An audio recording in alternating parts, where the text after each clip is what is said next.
Buku Kolapse, Runtuhnya Peradaban-Peradaban Dunia karya Jared Diamond. Dinarasikan ulang oleh Jendela Ilmu. Bab 8.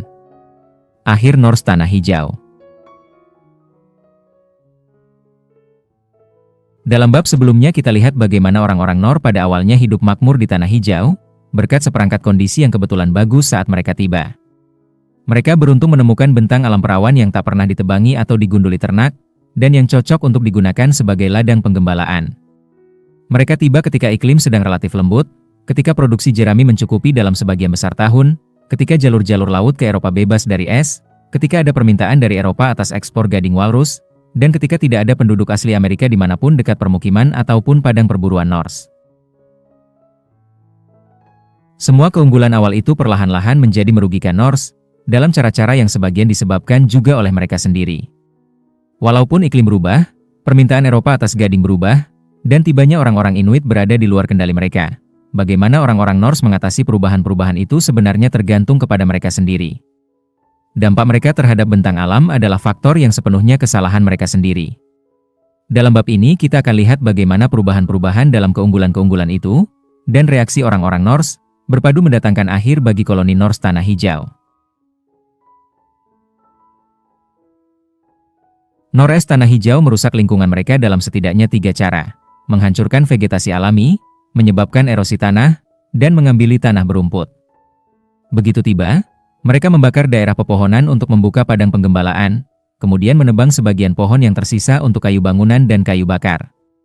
Pohon tak bisa beregenerasi karena disantap dan diinjak-injak ternak, terutama pada musim dingin, ketika tumbuhan paling rentan karena tidak sedang bertumbuh.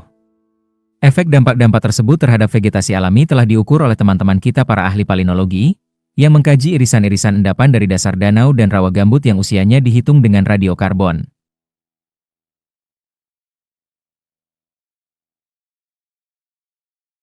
Dalam endapan-endapan itu ditemukan setidaknya 5 indikator lingkungan, bagian-bagian tumbuhan utuh seperti daun, dan serbuk sari tumbuhan, yang sama-sama bisa digunakan dalam identifikasi spesies tumbuhan yang ada dekat danau pada masa itu.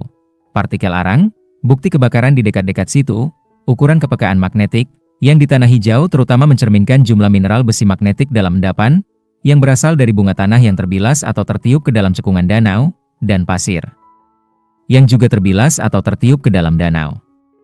Penelitian-penelitian terhadap endapan-endapan danau ini mengungkapkan gambaran berikut mengenai riwayat vegetasi di sekitar pertanian-pertanian Norse. Sewaktu suhu menghangat pada penutupan zaman es terakhir, hitungan serbuk sari menunjukkan bahwa rumput dan sedge digantikan oleh pepohonan. Selama 8.000 tahun berikutnya, tak banyak perubahan lain dalam hal vegetasi, dan sedikit atau tak ada tanda-tanda penggundulan hutan dan erosi, sampai orang-orang Viking tiba. Peristiwa itu ditandai oleh selapis arang akibat kebakaran yang disulut orang-orang Viking untuk membuka padang penggembalaan ternak. Serbuk sari pepohonan dedalu dan birch berkurang, sementara serbuk sari rumput, sedge, gulma, dan tumbuhan padang penggembalaan yang diintroduksi oleh orang-orang Norse untuk pakan ternak mengalami peningkatan. Meningkatnya nilai kepekaan magnetik menunjukkan bahwa bunga tanah terbawa ke dalam danau, karena bunga tanah telah kehilangan tutupan tumbuhan yang tadinya melindunginya dari erosi akibat angin dan air. Terakhir, pasir di bawah bunga tanah juga terbawa ke dalam perairan ketika seluruh lembah telah kehilangan tutupan tumbuhan dan tanah. Semua perubahan ini berbalik kembali, yang mengindikasikan pemulihan bentang alam, setelah permukiman-permukiman Viking binasa pada 1400-an. Terakhir, serangkaian perubahan yang sama dengan yang mengiringi tibanya orang-orang Norse, kembali muncul setelah 1924, ketika pemerintah Denmark di Tanah Hijau mendatangkan kembali domba 5 abad setelah domba musnah beserta para Viking pemelihara mereka. Lalu kenapa? Mungkin begitu pertanyaan seorang skeptis. Iya, memang itu menyedihkan untuk pohon-pohon dedalu. Namun bagaimana dengan manusia? Ternyata penggundulan hutan, erosi tanah, maupun pengambilan tanah berumput berakibat gawat bagi orang-orang Norse. Akibat paling jelas penggundulan hutan adalah orang-orang Norse dengan segera kehabisan batang kayu, seperti juga orang-orang Islandia dan Mangareva. Batang pendek dan tipis pohon-pohon dedalu, birch, dan juniper yang tersedia hanya cocok untuk membuat benda-benda kayu rumah tangga berukuran kecil.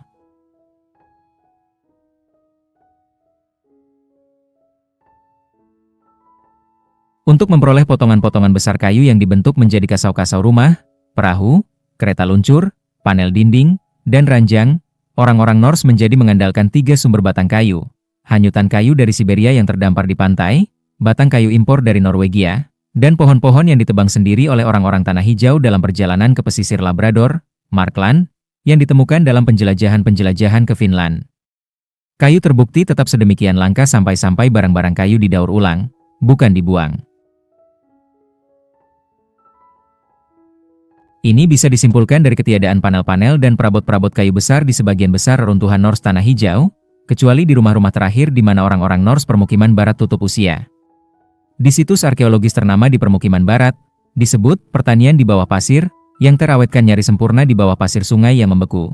Sebagian besar kayu ditemukan di lapisan-lapisan atas, bukan lapisan-lapisan bawah, lagi-lagi menunjukkan bahwa tampaknya kayu di ruangan-ruangan dan bangunan-bangunan lama terlalu berharga untuk dibuang, dan diambili ketika ruangan-ruangan direnovasi atau ditambahkan.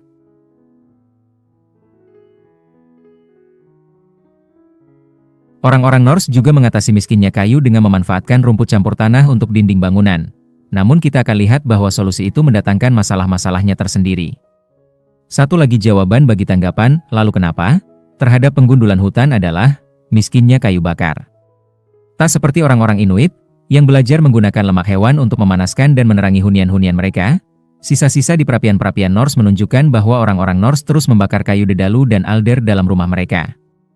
Satu lagi permintaan tambahan besar atas kayu bakar yang mungkin tak akan terpikir oleh kita, para penghuni kota modern, adalah dalam produksi susu.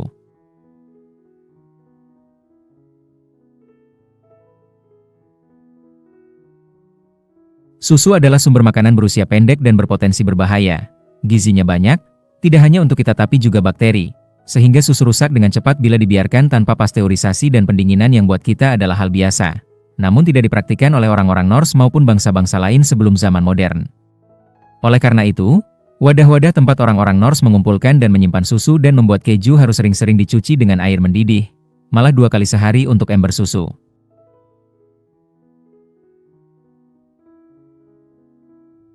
Alhasil pemerahan sapi di Saeter, bangunan pertanian musim panas di perbukitan, terbatas di ketinggian kurang daripada 500 meter, karena di atasnya kayu bakar tidak tersedia. Walaupun rumput padang penggembalaan yang bagus untuk pakan ternak tumbuh di tempat-tempat yang jauh lebih tinggi, yaitu sekitar 700 meter. Di Islandia maupun Norwegia kita tahu bahwa Saeter harus ditutup ketika kayu bakar setempat habis, dan hal yang sama barangkali juga berlaku di Tanah Hijau. Seperti juga yang terjadi pada kayu bangunan yang langka, orang-orang Norse menggantikan kayu bakar yang langka dengan materi-materi lain, yaitu dengan membakar tulang hewan, kotoran hewan, dan rumput. Solusi-solusi itu pun punya kerugian. Tulang dan kotoran bisa digunakan untuk memupuk ladang guna meningkatkan produksi jerami, sementara membakar rumput sama saja menghancurkan padang penggembalaan. Akibat gawat terakhir penggundulan hutan, selain kekurangan kayu bangunan dan kayu bakar, adalah kekurangan besi. Orang-orang Skandinavia memperoleh sebagian besar besi mereka sebagai besi gambut, yaitu mengekstrak logam tersebut dari endapan rawa gambut yang memiliki kandungan besi rendah.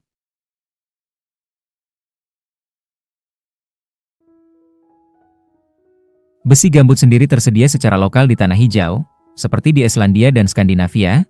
Saya dan Christian Keller melihat sebidang rawa gambut berwarna besi di permukiman timur, sementara Thomas S. 1 MCHE Pronunciation Govern melihat sejumlah rawa gambut semacam itu di permukiman barat. Masalahnya bukanlah menemukan besi gambut di Tanah Hijau, melainkan mengekstraknya, sebab ekstraksi membutuhkan banyak sekali kayu untuk membuat arang yang dapat menghasilkan api bersuhu sangat tinggi seperti yang dibutuhkan. Bahkan meskipun orang-orang Tanah Hijau melompati langkah itu dengan mengimpor batangan besi dari Norwegia, mereka tetap butuh arang untuk mengolah besi itu menjadi perkakas, dan untuk mempertajam, memperbaiki, dan membentuk ulang perkakas besi, yang harus mereka sering-sering lakukan. Kita tahu bahwa orang-orang Tanah Hijau memiliki perkakas besi dan mengolah besi. Banyak pertanian Norse Tanah Hijau berukuran besar memiliki sisa-sisa bengkel pandai besi dan limbah besi. Walaupun kita tidak bisa tahu apakah bengkel itu digunakan hanya untuk mengolah ulang besi impor atau mengekstrak besi gambut. Di situs-situs arkeologis Viking Tanah Hijau telah ditemukan contoh-contoh barang-barang besi yang biasa ditemukan di masyarakat Skandinavia zaman pertengahan, termasuk kepala kapak, sabit, pisau, pencukur bulu domba, paku keling kapal, seru tukang kayu, alat pembuat lubang, dan bor kayu. Namun situs-situs yang sama menunjukkan dengan jelas bahwa orang-orang Tanah Hijau teramat kekurangan besi. Bahkan untuk standar Skandinavia zaman pertengahan, di mana tidak terdapat banyak besi. Misalnya, ditemukan lebih banyak paku dan barang-barang besi lain di situs-situs Britania dan Viking Shetland, dan bahkan di situs-situs Islandia dan situs Finland bernama Elanseaus Meados, daripada di situs-situs tanah hijau. Paku besi yang dibuang adalah barang besi paling umum ditemukan di Elanseaus Meados, dan banyak juga yang ditemukan di situs-situs di Islandia, terlepas dari kurangnya kayu dan besi di Islandia. Namun kekurangan besi sungguh ekstrim di tanah hijau. Hanya beberapa paku besi yang telah ditemukan pada lapisan-lapisan arkeologis di sana, nyaris tak satu pun di lapisan-lapisan yang lebih baru, sebab besi menjadi terlalu berharga untuk dibuang begitu saja. Tak satu pun pedang, helm, atau sekadar kepingannya yang telah ditemukan di tanah hijau, dan hanya ada beberapa keping baju zirah cincin rantai, semuanya barangkali dari satu baju zirah saja.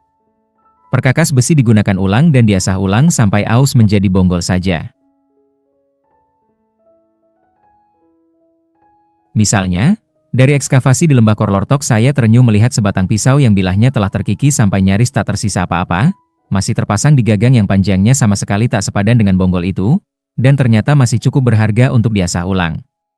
Kemiskinan besi tanah hijau juga tampak jelas dari banyak barang lain, yang ditemukan di situs-situs arkeologis mereka, yang di Eropa umumnya dibuat dari besi sementara oleh orang-orang tanah hijau dibuat dari bahan lain yang seringkali tak terduga.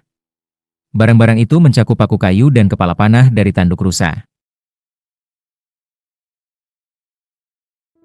Tarikh tahunan Islandia untuk tahun 1189 menjabarkan dengan terkejut bagaimana satu kapal tanah hijau yang hanyut keluar jalur sampai ke Islandia dipaku bukan dengan paku besi, melainkan pasak kayu, dan kemudian dikencangkan dengan balin paus.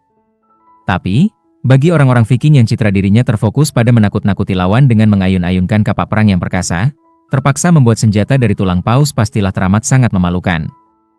Salah satu akibat kemiskinan tanah hijau adalah berkurangnya efisiensi sejumlah proses penting ekonomi mereka. Dengan hanya sedikit sabit, pisau daging, dan pencukur bulu dari besi yang tersedia, atau ketika perkakas-perkakas tersebut terpaksa dibuat dari tulang atau batu, dibutuhkan lebih banyak waktu untuk memanen jerami, memotong daging, dan mencukur domba. Namun akibat yang langsung lebih fatal adalah, karena kehilangan besi, orang-orang Norse kehilangan pula keunggulan militer mereka atas orang-orang Inuit. Di tempat-tempat lain di dunia, dalam pertempuran-pertempuran antara para kolonis Eropa dan penduduk asli yang mereka jumpai, pedang dan baju zirah besi memberi orang-orang Eropa keunggulan yang amat besar.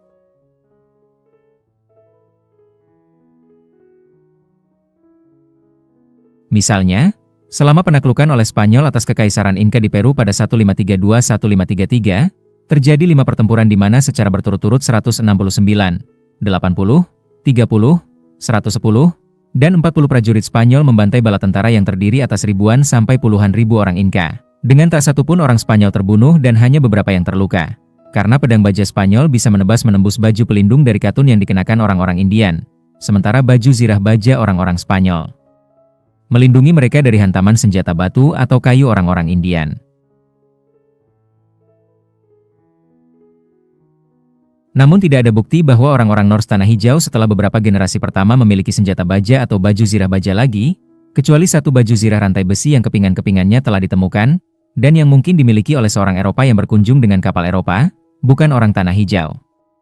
Mereka jadi bertarung dengan busur, anak panah, dan lembing, seperti orang-orang Inuit.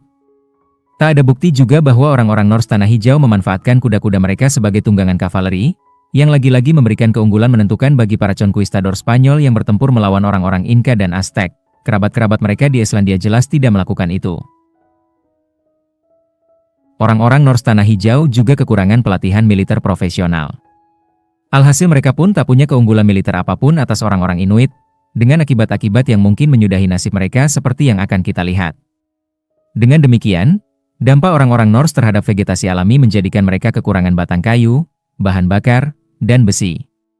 Kedua tipe utama dampak mereka, terhadap tanah dan rumput, menjadikan mereka kekurangan lahan yang bisa dimanfaatkan.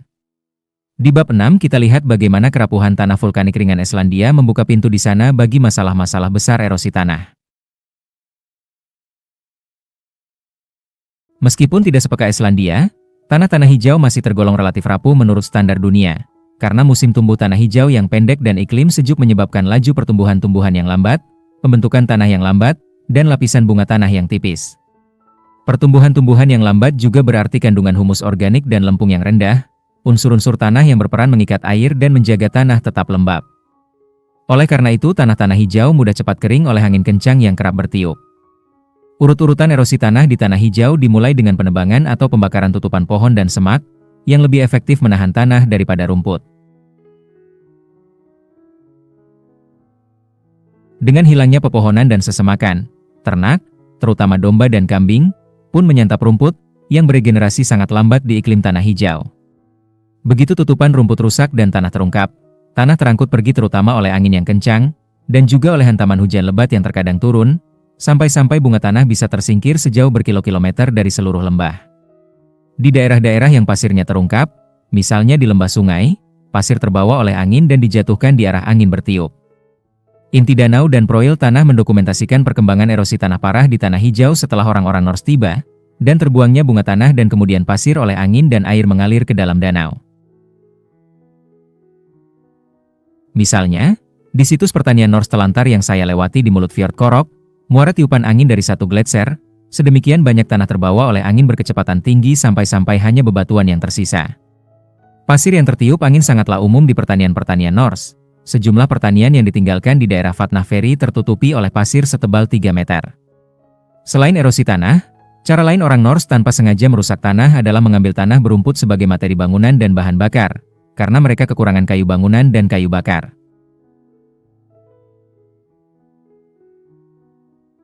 Nyaris semua bangunan tanah hijau didirikan dengan tanah berumput sebagai bahan utamanya, paling-paling hanya dengan pondasi batu plus beberapa kasau kayu untuk menopang atap. Bahkan di Katedral Santo Nicholas di Gardar hanya 1,8 meter terbawah dindingnya yang terbuat dari batu, dan semua dinding di atasnya terbuat dari tanah berumput, dengan atap yang ditopang kasau-kasau kayu dan bagian depan berpanel kayu. Walaupun gereja Valse merupakan pengecualian karena seluruh dindingnya terbuat dari batu sampai ke puncaknya, tetap saja atapnya dari tanah berumput. Dinding-dinding rumput tanah hijau cenderung tebal, mencapai 1,8 meter, agar memberikan insulasi terhadap dingin. Satu rumah hunian tanah hijau yang berukuran besar diperkirakan menghabiskan sekitar 4 hektar tanah berumput. Terlebih lagi, tanah berumput sejumlah itu dibutuhkan lebih daripada sekali, sebab lama-kelamaan hancur, sehingga bangunan harus ditambal setiap beberapa dasawarsa. Orang-orang Norse menyebut proses pengambilan tanah berumput untuk bahan bangunan sebagai menguliti ladang luar, penjabaran bagus mengenai kerusakan yang disebabkan kepada daerah yang seharusnya merupakan ladang penggembalaan. Regenerasi lamban rumput di tanah hijau berarti kerusakan itu berlangsung lama. Lagi-lagi seseorang yang skeptis, bila diberitahu mengenai erosi tanah dan pengambilan tanah berumput, mungkin menjawab, lalu kenapa? Jawabannya sederhana.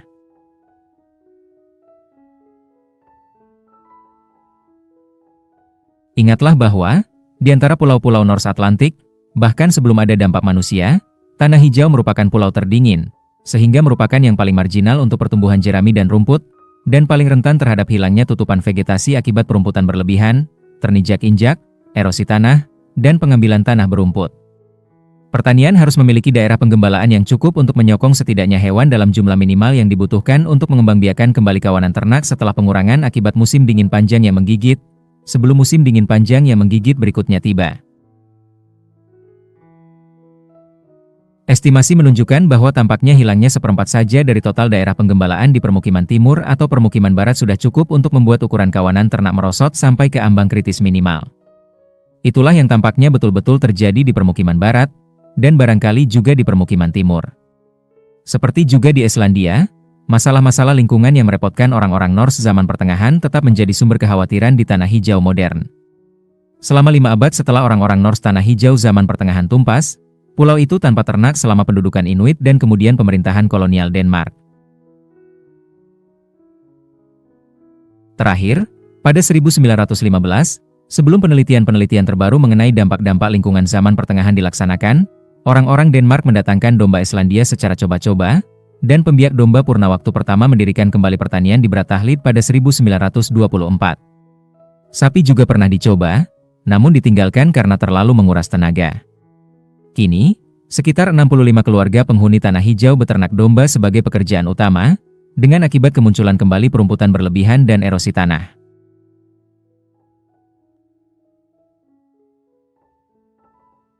Inti Danau Tanah Hijau menunjukkan perubahan-perubahan yang sama setelah 1924 seperti yang terjadi setelah 984 m.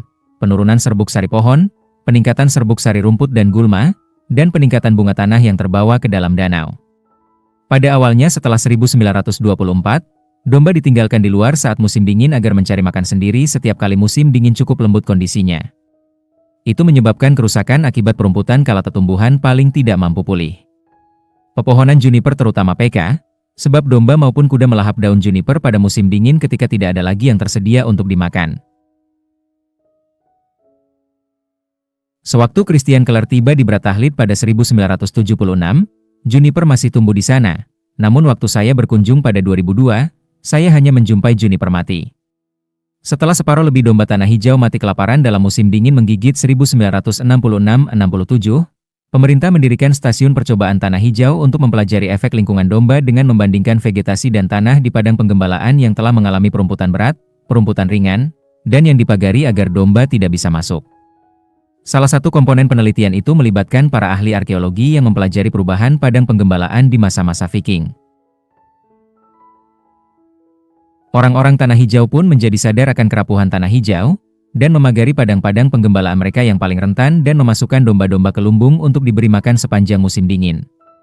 Sejumlah upaya sedang dilaksanakan untuk meningkatkan persediaan jerami musim dingin dengan memupuki padang penggembalaan alami, dan dengan menanam haver, gandum hitam, timothy, dan rerumputan bukan asli lainnya.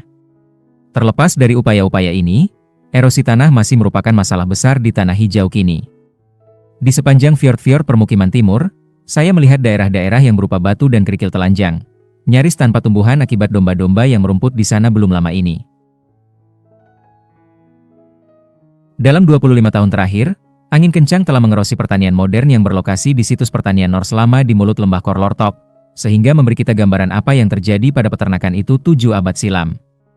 Walaupun pemerintah tanah hijau maupun para peternak domba sendiri memahami kerusakan jangka panjang yang disebabkan oleh domba, mereka juga tertekan oleh keharusan menciptakan lapangan kerja dalam masyarakat yang memiliki tingkat pengangguran tinggi. Ironisnya, beternak domba di tanah hijau tidaklah menguntungkan dalam jangka panjang. Pemerintah harus memberi setiap keluarga peternak domba sekitar $14.000 setiap tahunnya guna menutupi kerugian mereka, menyediakan penghasilan untuk mereka, dan membujuk mereka untuk terus memelihara domba. Orang-orang Inuit berperan besar dalam kisah tumpasnya Viking tanah hijau.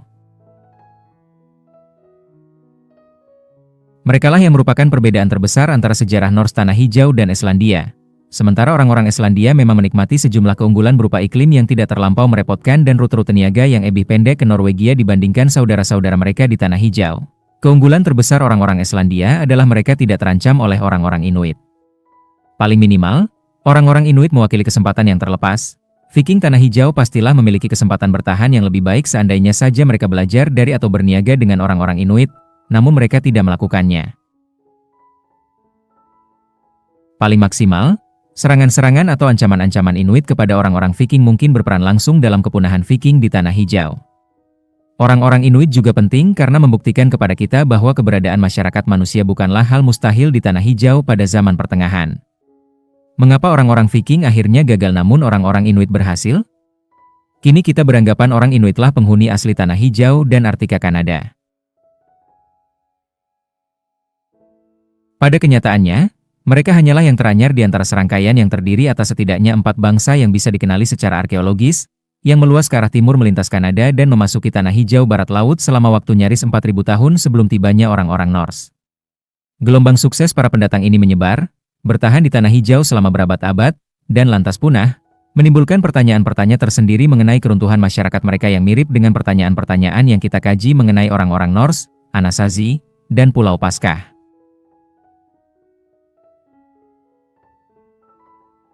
Tapi, kita hanya tahu sedikit sekali mengenai hilangnya bangsa-bangsa sebelum Viking itu untuk dibahas di buku ini, selain sebagai latar belakang nasib orang-orang Viking. Para ahli arkeologi telah menamai kebudayaan-kebudayaan terdahulu ini dengan nama-nama seperti Pint Independence I, Pint Independence II, dan Sakak, bergantung kepada situs-situs tempat artefak-artefak mereka dikenali, tapi bahasa yang mereka gunakan, dan nama yang mereka pakai untuk menyebut diri sendiri, telah hilang untuk selamanya bagi kita. Nenek moyang langsung orang-orang Inuit adalah kebudayaan yang disebut para ahli arkeologi sebagai orang-orang Dorset, dari hunian-hunian mereka yang diidentifikasi di Tanjung Dorset, Pulau Baffin milik Kanada. Setelah menduduki sebagian besar Arktika Kanada, mereka memasuki tanah hijau pada sekitar 800 cm dan menghuni banyak bagian pulau itu selama sekitar 1000 tahun, termasuk daerah-daerah yang nantinya menjadi permukiman-permukiman Viking di barat daya. Untuk alasan-alasan yang tidak diketahui, mereka kemudian meninggalkan seluruh tanah hijau dan sebagian besar Arktika Kanada pada sekitar 300 m dan persebaran mereka menyempit ke beberapa daerah inti Kanada. Tapi, pada sekitar 700 m, mereka kembali meluas dengan menduduki lagi Labrador dan tanah hijau barat laut, walaupun dalam migrasi ini mereka tidak menyebar ke situs-situs Viking kelak di selatan.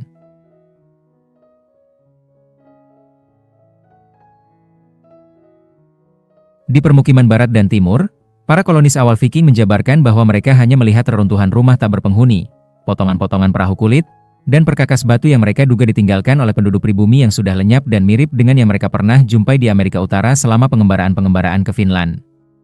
Dari tulang-tulang yang ditemukan di situs-situs arkeologis, kita tahu bahwa populasi Dorset memburu berbagai macam spesies mangsa yang bervariasi di berbagai tempat dan periode waktu. Walrus, anjing laut, karibu, beruang kutub, rubah, bebek, angsa, dan burung laut. Ada perniagaan jangka panjang antara populasi-populasi Dorset di Arktika Kanada, Labrador, dan Tanah Hijau, seperti yang terbukti dari temuan perkakas dari tipe-tipe batu yang ditambang dari salah satu situs itu namun muncul di situs-situs lain yang ribuan kilometer jauhnya. Tapi, tak seperti ahli waris mereka orang Inuit, ataupun sebagian pendahulu mereka di Arktika, orang-orang Dorset tak memiliki anjing, karenanya tak punya kereta anjing juga, dan tidak menggunakan busur dan anak panah. Tak seperti orang-orang Inuit, mereka tidak memiliki perahu dari kulit yang direntangkan menutupi rangka dan karenanya tidak bisa melaut untuk berburu paus. Tanpa kereta anjing, orang-orang Dorset sulit sekali berpindah tempat, dan tanpa perburuan paus, mereka tidak mampu memberi makan populasi yang besar. Mereka hidup dalam permukiman-permukiman kecil yang terdiri atas 1 atau 2 rumah saja, cukup untuk tak lebih daripada 10 orang dan hanya beberapa laki-laki dewasa. Hal itu menjadikan mereka paling tidak perkasa dibandingkan ketiga kelompok pribumi Amerika yang dijumpai orang-orang Norse, orang-orang Dorset, Inuit, dan Indian Kanada. Dan pasti karena itulah mengapa Norse Tanah Hijau merasa cukup aman untuk selama lebih daripada 3 abad terus mengunjungi pesisir Labrador yang dihuni orang-orang Dorset untuk mengambil kayu bangunan. Lama setelah mereka menyerah mengunjungi Finland yang terletak lebih ke selatan di Kanada, gara-gara populasi Indian yang sangat banyak dan bermusuhan di sana. Apakah orang-orang Viking dan Dorset sempat bertemu di Tanah Hijau Barat Laut? Kita tidak punya bukti kuat, namun sepertinya hal itu mungkin, karena orang-orang Dorset bertahan di sana selama sekitar 300 tahun setelah orang-orang Norse mulai bermukim di barat daya, dan karena orang-orang Norse melakukan kunjungan tahunan ke padang perburuan Norderseta hanya beberapa ratus kilometer di sebelah selatan daerah-daerah yang dihuni orang-orang Dorset, dan juga melakukan penjelajahan lebih jauh lagi ke utara. Di bawah, saya akan menyinggung satu catatan Norse mengenai perjumpaan dengan penduduk pribumi yang mungkin merupakan orang-orang Dorset. Bukti lain terdiri atas sejumlah barang yang jelas berasal dari orang-orang Viking, terutama kepingan-kepingan logam leleh yang pastilah dihargai tinggi untuk membuat perkakas, yang ditemukan di situs-situs Dorset yang tersebar di Tanah Hijau Barat Laut dan Arktika Kanada. Tentu saja, kita tidak tahu apakah orang-orang Dorset memperoleh barang-barang itu dari pertemuan langsung, secara damai ataupun tidak, dengan orang-orang Norse, atau apakah barang-barang itu sekadar dipungut dari situs-situs Norse yang telah ditinggalkan. Apapun yang sebenarnya terjadi, kita bisa yakin bahwa hubungan orang-orang Norse dengan Inuit berpotensi menjadi jauh lebih berbahaya daripada hubungan yang relatif tidak berbahaya dengan orang-orang Dorset. Kebudayaan dan teknologi Inuit, termasuk penguasaan berburu paus di perairan terbuka, muncul di wilayah Selat Bering beberapa lama sebelum 1000 m kereta anjing di darat, dan perahu besar di laut, memungkinkan orang-orang Inuit berpindah tempat dan mengangkut barang-barang secara jauh lebih cepat daripada orang-orang Dorset. Ketika Arktika menjadi lebih hangat pada zaman pertengahan dan jalur-jalur air membeku yang memisah-misahkan pulau-pulau Arktika Kanada meleleh, orang-orang Inuit mengikuti mangsa mereka, paus kepala busur, melalui jalur-jalur air itu ke arah timur melintasi Kanada, memasuki Tanah Hijau Barat Laut pada sekitar 1200 m, dan setelahnya bergerak ke selatan menyusuri pesisir barat Tanah Hijau sampai mencapai Norderseta, kemudian ke dekat-dekat permukiman barat pada sekitar 1300 m, dan dekat-dekat permukiman timur pada sekitar 1400. Orang-orang Inuit memburu semua spesies mangsa yang sama dengan yang dikejar orang-orang Dorset, dan barangkali melakukannya dengan lebih efektif karena mereka, tak seperti nenek moyang Dorset mereka, memiliki busur dan anak panah. Namun perburuan paus juga memberi mereka persediaan makanan besar tambahan yang tidak diperoleh orang-orang Dorset maupun Norse. Oleh karena itu, para pemburu Inuit bisa memberi makan banyak istri dan anak-anak serta hidup di permukiman-permukiman besar, biasanya menampung lusinan orang, termasuk 10 atau 20 pemburu dan petarung dewasa. Di padang perburuan utama Nordstreta sendiri, di situs bernama Sermermiut, orang-orang Inuit mendirikan permukiman besar yang perlahan-lahan menjadi terisi oleh ratusan hunian.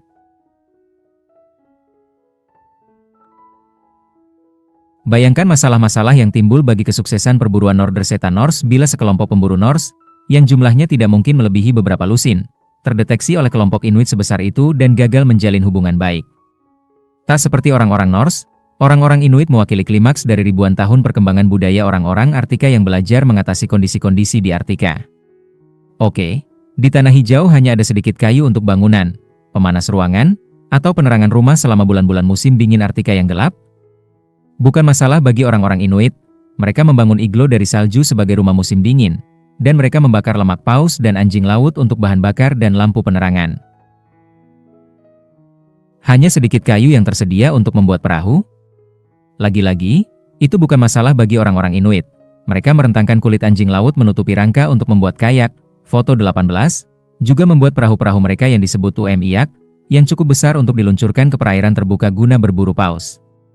Meskipun pernah membaca mengenai betapa indah kayak-kayak Inuit, dan meskipun pernah menggunakan kayak rekreasional modern yang kini terbuat dari plastik dan banyak tersedia di dunia pertama, saya masih terkesima ketika untuk pertama kali melihat sebuah kayak tradisional Inuit di Tanah Hijau.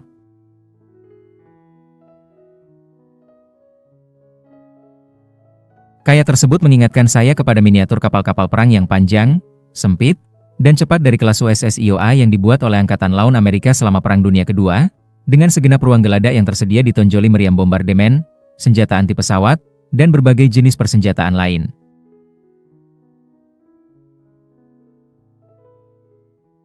Geladak kayak yang langsing, berpanjang 6 meter, memang mungil dibandingkan kapal perang, namun masih jauh lebih panjang daripada yang saya bayangkan, dan disarati persenjataan tersendiri, gagang harpun, dengan tambahan pelontar tombak di ujung gagang yang dipegang. Panjang kepala harpunnya sendiri kira-kira 15 cm, bisa dilekatkan ke gagangnya dengan cantelan, pasar kecil untuk dilemparkan ke burung, dengan tidak hanya mata di ujungnya namun juga 3 duri tajam menghadap ke depan. Yang terletak lebih rendah di gagang pasir untuk menghantam burung itu kalau-kalau ujungnya meleset. Beberapa kantong dari kulit anjing laut sebagai penghambat gerak paus atau anjing laut yang berhasil diharpun. Dan lembing untuk memberikan hantaman mematikan kepada hewan yang diharpun. Tidak seperti kapal perang atau kendaraan air lain yang saya ketahui, tiap kayak dibuat khusus agar sesuai dengan ukuran, berat, dan kekuatan lengan pendayungnya. Kayak sebenarnya dikenakan oleh si pemilik, dan tempat duduknya merupakan kain yang dijahit menyambung dengan parkas sang pemilik dan menjadi jaminan kedap air sehingga air sedingin es yang menciprati geladak tidak bisa membasahinya. Christian Keller dengan sia-sia mencoba mengenakan kayak modern yang dirancang untuk teman-temannya penghuni Tanah Hijau, hanya untuk mendapati bahwa kakinya tidak muat masuk ke bawah geladak sementara pahanya terlalu besar untuk masuk ke lubang kayak. Dalam hal ragam strategi berburu, orang-orang Inuit adalah pemburu yang paling luas dan canggih dalam sejarah Arktika. Selain membunuh karibu, walrus, dan burung darat dalam cara-cara yang mirip dengan orang-orang Norse, orang-orang Inuit berbeda dari orang-orang Norse dalam hal penggunaan kayak yang cepat untuk mengharpun anjing laut dan mengejar burung laut di samudra, serta dalam penggunaan umiak dan harpun untuk membunuh paus di perairan terbuka. Seorang Inuit yang sendirian pun bisa menikam seekor paus sehat sampai mati dengan sekali tusukan. Perburuan paus dimulai dengan seorang pemburu mengharpun paus dari umiak yang didayung oleh orang-orang lain.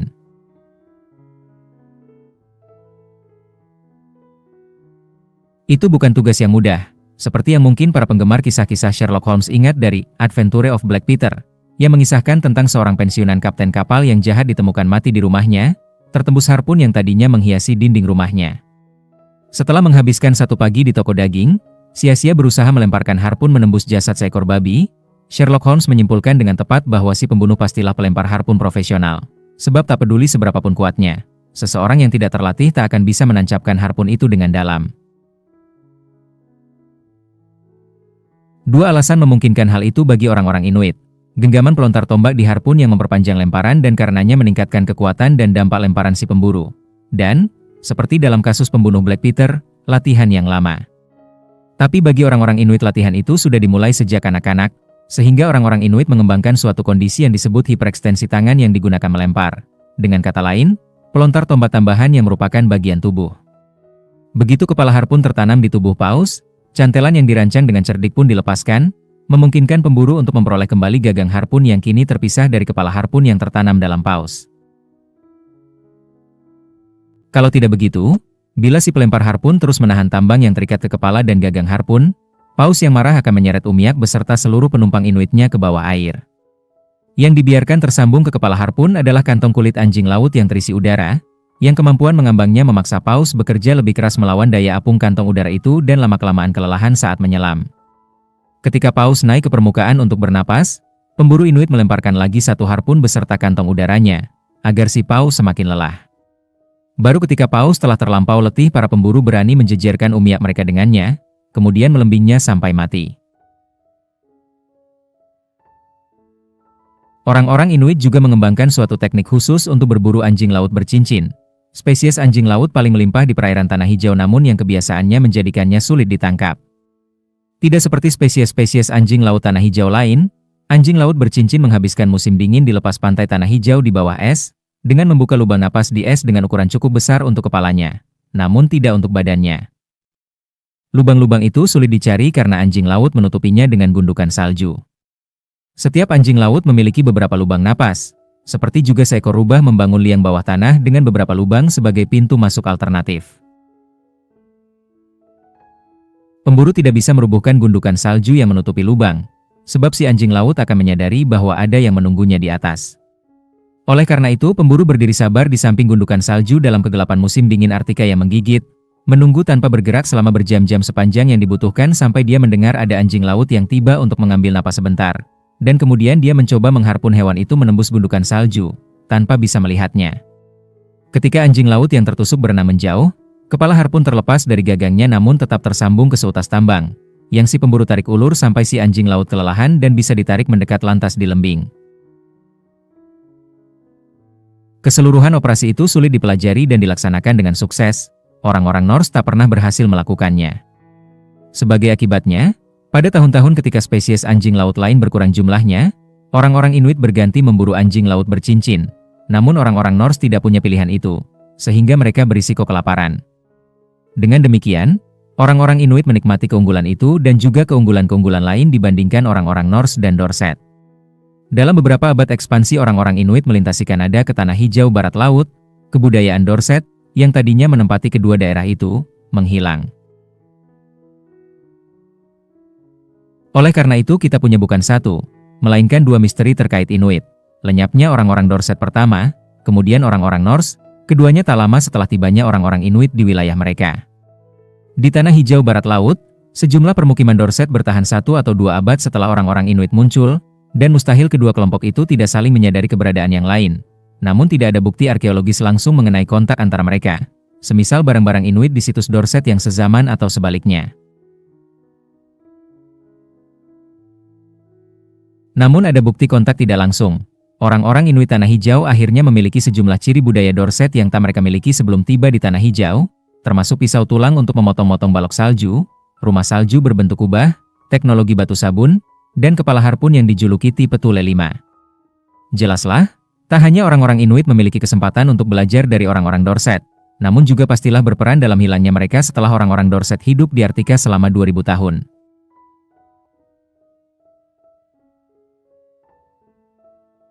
Salah satu tebakan saya adalah, di antara kelompok-kelompok orang Dorset yang kelaparan dalam suatu musim dingin yang berat, para perempuan meninggalkan kaum laki-laki mereka dan mendatangi permukiman-permukiman Inuit di mana mereka tahu orang-orang asyik menyantap paus dan anjing laut bercincin. Bagaimana dengan hubungan antara orang-orang Inuit dan Norse? Secara menakjubkan, selama abad-abad ketika kedua bangsa itu sama-sama menghuni Tanah Hijau, tarikh tahunan Norse hanya 2-3 kali menyebut-nyebut orang-orang Inuit. Yang pertama dari ketiga catatan dalam tarikh tahunan itu mungkin mengacu kepada orang-orang Inuit atau Dorset, sebab catatan itu menjabarkan insiden dari abad ke-11 atau ke-12, ketika populasi Dorset masih ada di Tanah Hijau Barat Laut, dan ketika orang-orang Inuit baru saja tiba. Sejarah Norwegia yang terawetkan dalam satu manuskrip abad ke-15 menjelaskan bagaimana orang-orang Norse pertama kali berjumpa penduduk asli Tanah Hijau. Lebih ke sebelah utara dari permukiman orang-orang Norse, para pemburu bertemu orang-orang bertubuh kecil, yang mereka sebut Skraeling. Sewaktu mereka ditikam sampai terluka namun tidak mematikan, luka mereka menjadi putih dan mereka tidak berdarah. Namun bila dilukai secara fatal, mereka berdarah tak henti-henti. Mereka tak punya besi. Namun mereka menggunakan gading walrus sebagai senjata lempar dan batu tajam sebagai perkakas. Meskipun ringkas dan datar, catatan itu menunjukkan bahwa tampaknya orang-orang Norse punya sikap buruk yang membuat mereka memulai hubungan dengan buruk dengan orang-orang yang akan bersama-sama mereka menghuni Tanah Hijau. Skraeling, kata Norse lama yang disematkan orang-orang Norse kepada ketiga kelompok penduduk asli dunia baru yang mereka jumpai di Finland atau Tanah Hijau, Inuit, Dorset, dan Indian. Kalau diterjemahkan kira-kira berarti biadab.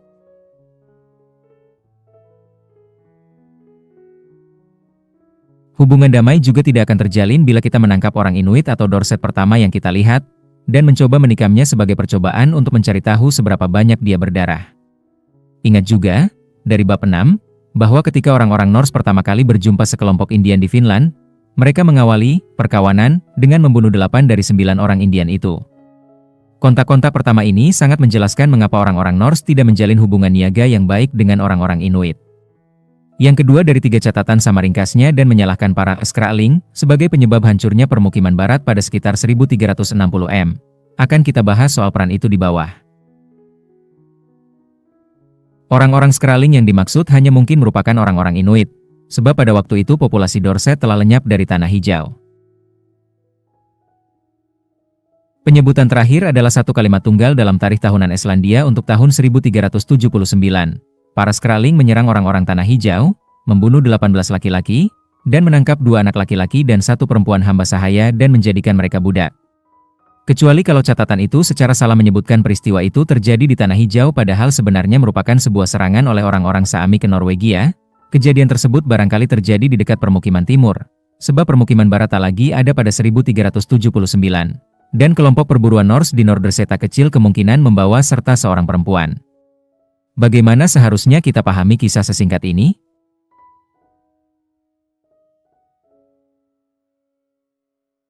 Bagi kita sekarang, jumlah orang Norse yang tewas sebanyak 18 orang sepertinya tidak besar, ketika dalam abad kemarin kita telah mengalami 2 perang dunia yang menelan korban jiwa puluhan juta orang. Namun ingatlah bahwa keseluruhan populasi permukiman timur barangkali tak lebih daripada 4.000, dan ke-18 laki-laki itu merupakan kira-kira 2% dari jumlah laki-laki dewasanya. Bila ada musuh yang menyerang A sekarang ini, dengan populasinya sebanyak 280 juta jiwa, dan membunuh laki-laki dewasa dalam persentase yang sama, hasilnya adalah 1.260.000 laki-laki Amerika tewas. Satu serangan terdokumentasi pada 1379 itu merupakan bencana bagi permukiman timur, terlepas dari berapa banyak lagi laki-laki yang mati dalam serangan tahun 1380, 1381, dan seterusnya. Hanya ketiga tulisan ringkas itulah sumber informasi tertulis kita mengenai hubungan Norse-Inuit. Sumber-sumber informasi arkeologis terdiri atas artefak-artefak Norse atau tiruan artefak-artefak Norse yang ditemukan di situs-situs Inuit, dan sebaliknya. Total ada 170 barang yang berasal dari Norse ditemukan di situs-situs Inuit, termasuk beberapa perkakas lengkap, sebilah pisau, sebilah pencukur bulu domba, dan sebuah pemantik api. Namun sebagian besar hanyalah kepingan-kepingan logam, besi, tembaga, perunggu, atau timah, yang pastilah orang-orang Inuit anggap berharga untuk membuat perkakas sendiri. Barang-barang Norse itu ditemukan tak hanya di situs-situs Inuit yang berada di lokasi-lokasi di mana orang-orang Viking hidup, permukiman timur dan barat, atau kerap kunjungi, Norderseta, namun juga di lokasi-lokasi yang tak pernah dikunjungi orang-orang Norse, semisal Tanah Hijau Timur dan Pulau Ellesmere.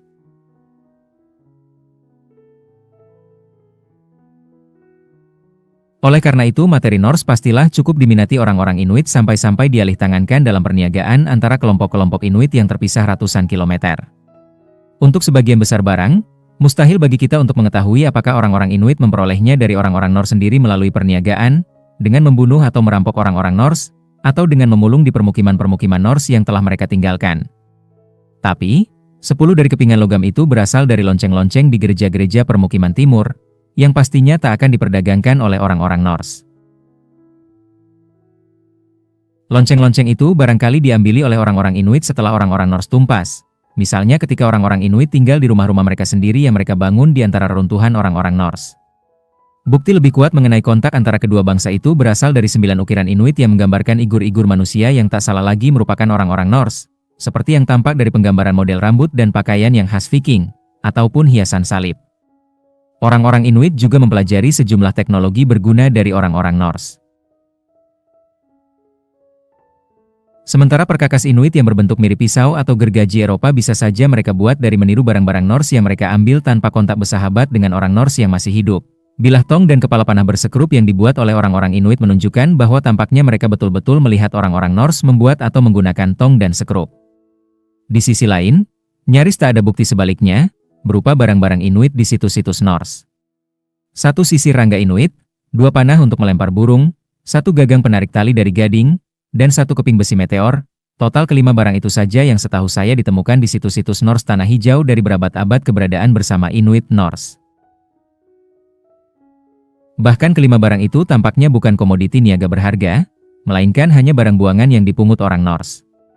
Yang mengejutkan karena sama sekali tidak ada adalah semua bagian teknologi Inuit yang sebetulnya bisa ditiru orang-orang Norse sehingga menguntungkan mereka.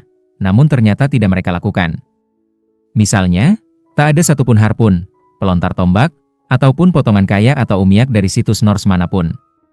Bila memang ada perniagaan antara Inuit dan Norse, pastilah itu melibatkan gading walrus, yang orang-orang Inuit terampil buru dan yang orang-orang Norse cari-cari sebagai ekspor mereka paling berharga ke Eropa. Sayangnya, bukti langsung perniagaan semacam itu sulit kita kenali, sebab tidak ada cara menentukan apakah keping-keping gading yang ditemukan di banyak pertanian Norse berasal dari walrus yang dibunuh sendiri oleh orang-orang Norse ataukah oleh orang-orang Inuit.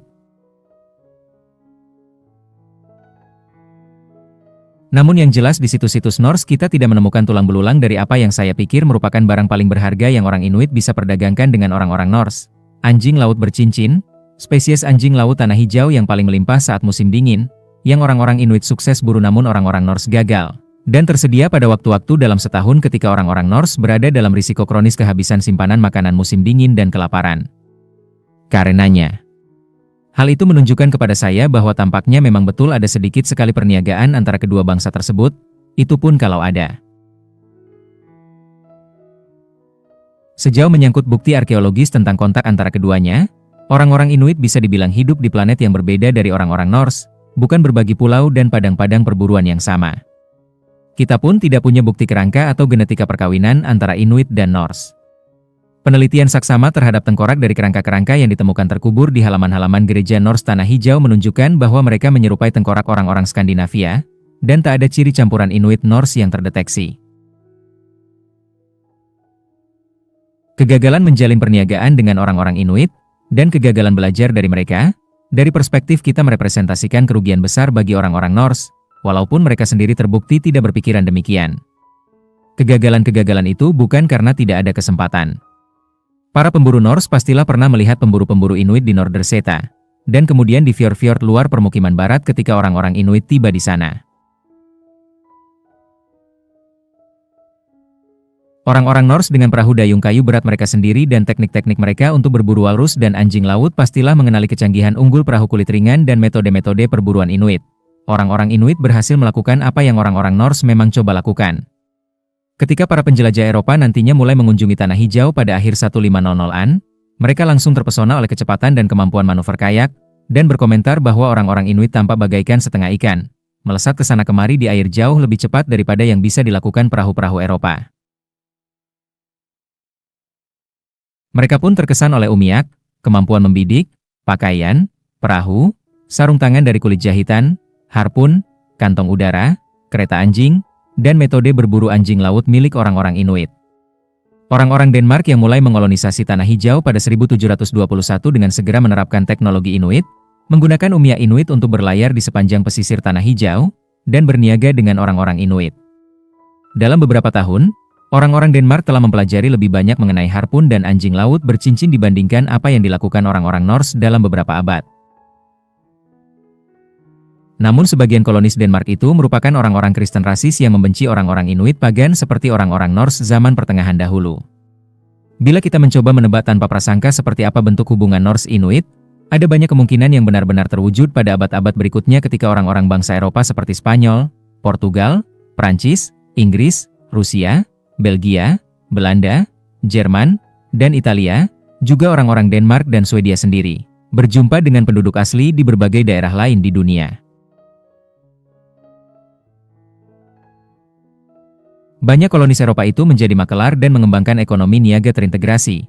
Para pedagang Eropa menghuni atau mengunjungi daerah-daerah penduduk asli, membawa barang-barang Eropa yang sangat diminati penduduk asli, dan sebagai gantinya memperoleh produk-produk penduduk asli yang sangat diminati di Eropa. Misalnya, orang-orang Inuit sangat menginginkan logam sehingga mereka berupaya membuat perkakas besi tempaan dingin dari besi yang dikandung meteor Tanjung York yang jatuh di Tanah Hijau Utara.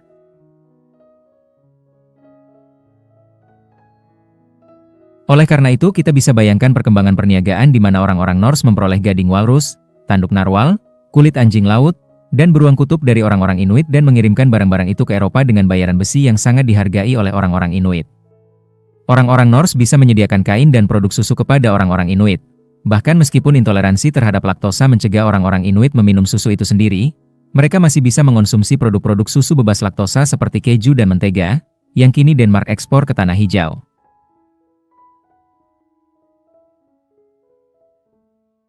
Tak hanya orang-orang Norse, namun orang-orang Inuit juga sering berisiko mengalami kelaparan di Tanah Hijau, dan orang-orang Inuit bisa mengurangi risiko itu dan menambah keragaman makanan mereka melalui barter produk-produk susu Norse.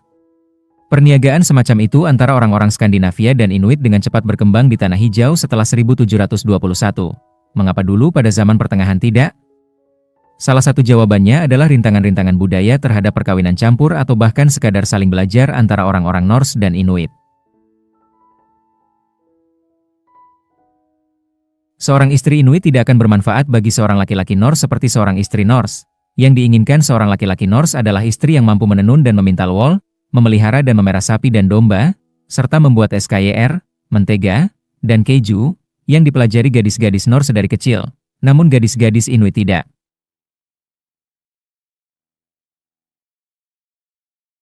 Bahkan bila seorang pemburu Norse berteman dengan seorang pemburu Inuit, si orang Norse tidak bisa meminjam kayak temannya begitu saja dan belajar bagaimana menggunakannya. Sebab kayak pada dasarnya merupakan pakaian yang sangat rumit dan dirancang untuk orang per orang, yang disambungkan dengan perahu, yang dibuat agar cocok dengan si pemburu Inuit itu. Dan dibuat oleh istri seorang Inuit yang, tak seperti gadis-gadis Norse, telah belajar sedari kanak-kanak cara menjahit kulit. Oleh karena itu, seorang pemburu Norse yang pernah melihat kayak Inuit tidak bisa pulang begitu saja ke rumah dan memberitahu istrinya, "Jahitkan aku sesuatu yang seperti itu." Jika kita berharap untuk membujuk seorang perempuan Inuit agar membuatkan kayak yang sesuai dengan ukiran kita, atau membiarkan kita menikahi putrinya, kita harus memantapkan hubungan yang bersahabat sejak awal. Namun kita sudah lihat bagaimana orang-orang Norse menunjukkan sikap buruk sejak permulaan, menyebut Indian Amerika Utara di Finland dan Inuit di Tanah Hijau sebagai biadab, dan membunuh orang-orang pribumi pertama yang mereka jumpai di kedua tempat. Sebagai orang Kristen berorientasi gereja, orang-orang Norse pun memiliki rasa benci terhadap kaum pagan yang tersebar luas di antara orang-orang Eropa zaman pertengahan. Satu lagi faktor di balik sikap buruk mereka adalah orang-orang Norse mestilah memikirkan diri mereka sebagai penduduk asli Norderseta, sementara orang-orang Inuit adalah penyusup. Orang-orang Norse tiba di Norderseta dan berburu di sana selama beberapa abad sebelum orang-orang Inuit tiba. Ketika orang-orang Inuit akhirnya muncul dari Tanah Hijau Barat Laut, wajarlah orang-orang Norse enggan membayar orang-orang Inuit untuk gading walrus yang mereka, orang-orang Norse, anggap sebagai hak mereka untuk diburu. Pada waktu berjumpa orang-orang Inuit, orang-orang Norse sendiri sudah sangat menderita kekurangan besi, komoditas niaga paling berharga yang bisa mereka tawarkan kepada orang-orang Inuit. Bagi orang-orang modern, hidup dalam dunia di mana semua bangsa pribumi telah menjalin kontak dengan orang-orang Eropa kecuali segelintir suku di bagian-bagian paling terpencil Amazon dan Papua, sulitnya memantapkan kontak tidaklah jelas di mata kita. Memangnya menurut Anda apa yang akan dilakukan orang Norse pertama yang melihat sekelompok orang Inuit di Norderseta? Berteriak, "Halo!" Berjalan mendekat, tersenyum, mulai menggunakan bahasa isyarat, menunjuk ke sebatang gading walrus, dan menyorongkan segumpal besi? Selama kerja lapangan saya di bidang biologi di Papua, saya berhasil lolos melalui situasi-situasi kontak pertama semacam itu. Demikianlah sebutan untuknya, dan bagi saya situasi-situasi begitu berbahaya dan sangat menakutkan. Dalam situasi-situasi semacam itu, Penduduk pribumi awalnya menganggap orang Eropa sebagai pelanggar wilayah dan dengan benar beranggapan bahwa penyusup manapun bisa membawa ancaman bagi kesehatan, jiwa, dan kepemilikan tanah mereka. Kedua pihak sama-sama tak tahu apa yang akan dilakukan pihak lain. Keduanya tegang dan ketakutan, keduanya tidak yakin haruskah mereka kabur atau mulai menembak, dan keduanya mengamati pihak yang satu lagi untuk menemukan perilaku yang bisa menjadi pertanda bahwa pihak lain mungkin panik dan mulai menembak. Agar mengubah situasi kontak pertama menjadi hubungan bersahabat, belum lagi bertahan hidup dalam situasi itu, dibutuhkan kehati-hatian dan kesabaran ekstrim. Para kolonialis Eropa kemudian akhirnya memiliki lebih banyak pengalaman untuk berurusan dengan situasi-situasi semacam itu, namun orang-orang Norse terbukti menyerang terlebih dahulu. Singkatnya, orang-orang Denmark di Tanah Hijau pada abad ke-18, dan orang-orang Eropa lain yang bertemu penduduk pribumi di tempat-tempat lain, menghadapi ragam masalah yang sama dengan orang-orang Norse, prasangka mereka sendiri terhadap pagan primitif. Pertanyaan mengenai haruskah membunuh mereka atau merampok mereka atau berdagang dengan mereka atau menikahi mereka atau merebut tanah mereka, dan masalah bagaimana meyakinkan mereka agar tidak kabur atau menembak. Orang-orang Eropa nantinya mengatasi masalah-masalah itu dengan mengembangkan aneka macam pilihan dan mengambil pilihan apapun yang bekerja paling baik dalam kondisi-kondisi tertentu. Bergantung pada apakah orang-orang Eropa kalah jumlah atau tidak, apakah laki-laki kolonis Eropa membawa serta cukup perempuan Eropa sebagai istri atau tidak, apakah penduduk pribumi memiliki komoditas dagang yang dinilai tinggi di Eropa, dan apakah tanah milik pribumi memikat untuk didiami orang-orang Eropa. Namun orang-orang Norse zaman pertengahan belum memiliki ragam pilihan tersebut.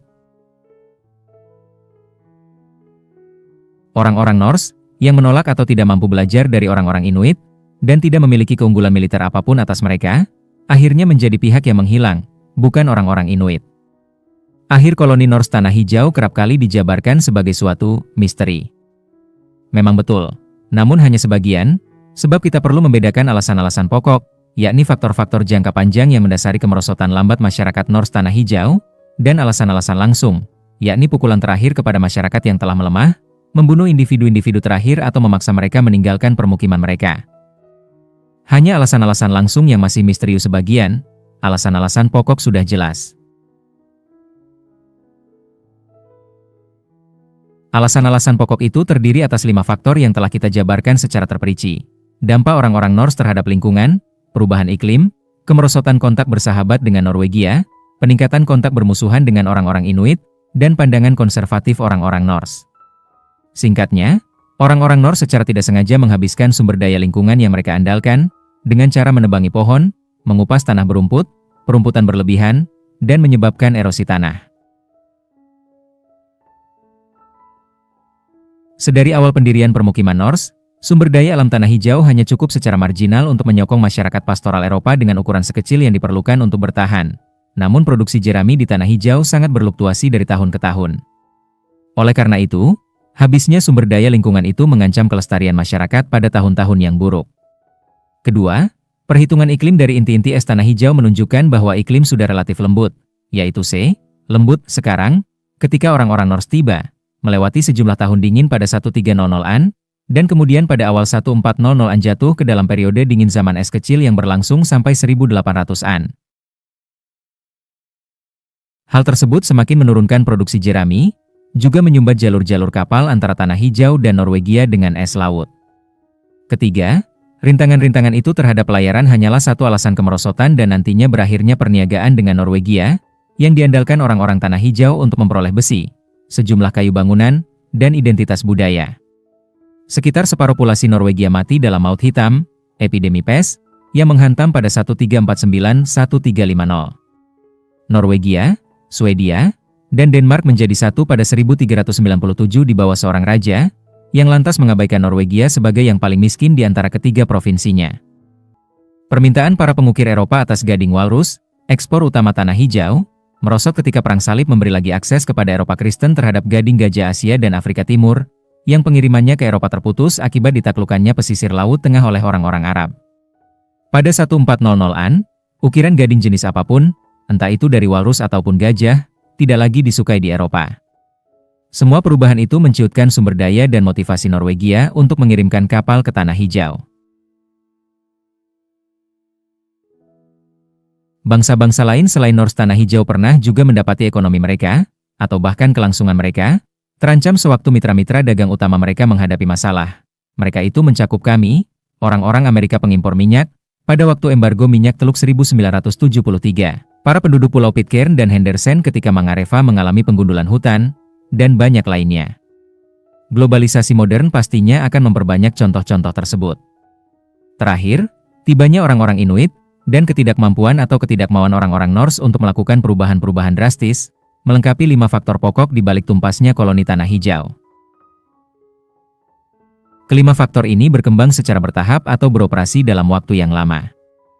Oleh karena itu, kita tak perlu terkejut mendapati bahwa berbagai pertanian Norse ditinggalkan pada waktu yang berbeda-beda sebelum bencana-bencana terakhir.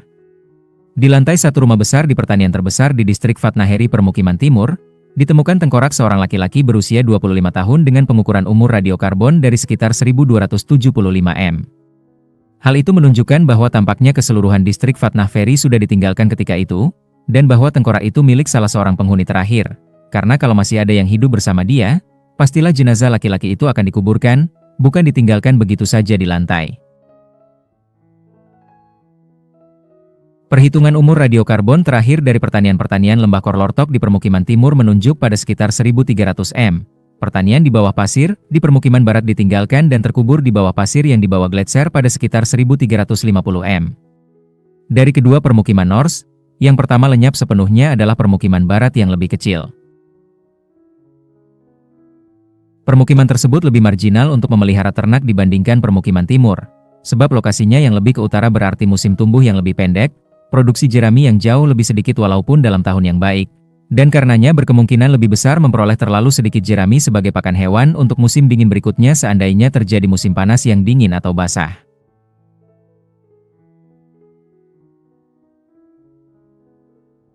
Satu lagi penyebab kerentanan permukiman barat adalah satu-satunya aksesnya ke laut hanyalah satu fjord, sehingga sekelompok Inuit yang tidak bersahabat di mulut satu fjord itu bisa memotong seluruh akses ke migrasi anjing laut yang sangat penting di sepanjang pesisir yang diandalkan orang-orang Norse sebagai sumber makanan pada akhir musim semi. Kita punya dua sumber informasi mengenai akhir permukiman barat, tertulis dan arkeologis. Catatan tertulis yang dimaksud adalah buatan seorang pastor bernama Ivar Bardarsson, yang dikirim ke Tanah Hijau dari Norwegia oleh Uskup Bergen untuk bertindak sebagai ombudsman dan pengumpul pajak kerajaan, dan memberi laporan tentang kondisi gereja di Tanah Hijau. Tak berapa lama setelah dia pulang ke Norwegia pada sekitar 1362, Bardarsson menulis catatan yang dijuduli Penjabaran Tanah Hijau, yang naskah aslinya sudah hilang dan hanya kita ketahui dari salinan-salinan yang dibuat kemudian. Sebagian besar penjabaran yang masih ada terdiri atas daftar gereja-gereja dan properti-properti di Tanah Hijau, dan diantaranya terkubur sepenggal catatan yang secara menyedihkan amat ringkas mengenai akhir permukiman barat. Di permukiman barat berdiri gereja besar, disebut gereja Stensnes, Sandnes. Gereja itu tadinya merupakan katedral dan tempat kedudukan uskup. Sekarang para Skra'ling, biadab, alias orang-orang Inuit, menguasai seluruh permukiman barat.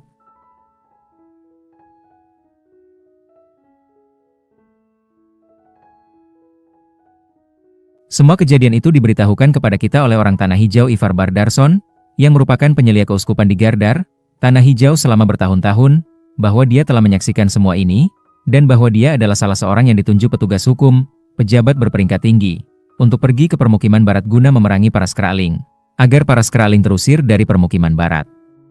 Sewaktu mereka tiba mereka tak menemukan satu orang pun, Kristen ataupun Kair.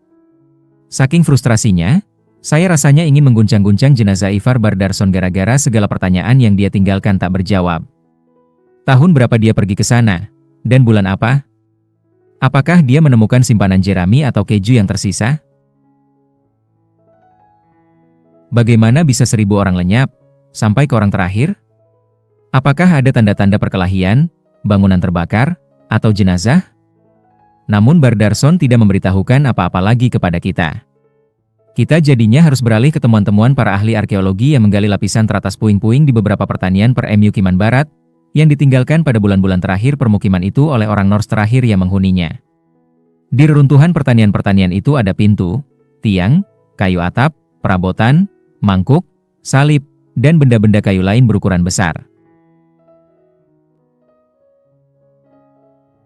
Hal itu tidak biasa. Kalau suatu pertanian ditinggalkan secara sengaja di Skandinavia Utara, Barang-barang kayu berharga semacam itu biasanya diambili dan dibawa pergi untuk digunakan ulang dimanapun sang pemilik pertanian menetap lagi, sebab kayu sungguh sulit diperoleh. Ingatlah lagi bahwa Camp North di L'Anse aux Meadows di Newfoundland, yang ditinggalkan setelah evakuasi terencana semacam itu, tak mengandung benda berharga selain 99 paku patah, 1 paku utuh, dan sebatang jarum jahit. Terbukti, permukiman barat mungkin ditinggalkan secara terburu-buru, atau para penghuninya tidak bisa membawa pergi perabot mereka, karena mereka meninggal di sana. Tulang-tulang hewan di lapisan-lapisan teratas itu menuturkan kisah yang suram. Tulang belulang tersebut mencakup tulang-tulang kaki burung liar kecil dan kelinci, yang normalnya dianggap terlalu kecil untuk dianggap pantas diburu dan hanya bermanfaat sebagai sumber makanan kepepet kala terjadi kelaparan. Tulang belulang seekor anak sapi dan anak domba yang baru lahir, yang pastilah terlahir pada akhir musim semi. Tulang-tulang kaki sejumlah sapi yang jumlahnya kira-kira sama dengan jumlah ruang yang tersedia dalam lumbung sapi pertanian itu, yang menunjukkan bahwa tampaknya semua sapi dijagal dan dilahap sampai ke kikil-kikilnya. Dan kerangka tak lengkap anjing-anjing berburu besar dengan bekas-bekas pisau pada tulang mereka. Tulang anjing sebenarnya tak pernah ditemukan di rumah-rumah Norse, sebab orang-orang Norse sama enggannya makan anjing seperti kita kini.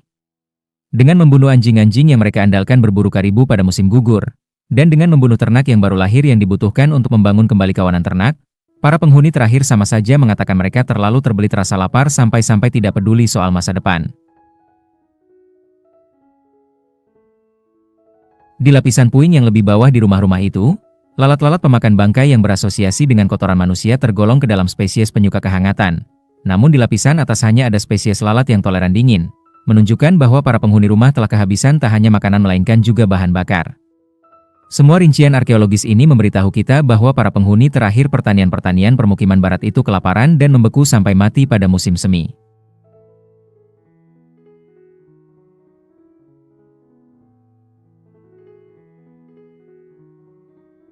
Entah itu tahun yang dingin sehingga anjing-anjing laut pemigrasi tidak bisa datang, atau mungkin fjord dipenuhi es, atau mungkin sekelompok Inuit yang mengingat bahwa kerabat-kerabat mereka pernah ditikam oleh orang-orang Norse sebagai percobaan untuk melihat seberapa banyak mereka berdarah, memblok akses ke kawanan anjing laut di fjord-fjord luar. Musim panas yang dingin barangkali menyebabkan para petani kehabisan jerami untuk memberi makan ternak selama musim dingin. Para petani terpaksa membunuhi sapi-sapi terakhir mereka, memakan sampai ke kikil-kikilnya, membunuh dan memakan anjing-anjing mereka, dan mengais-ngais burung dan kelinci.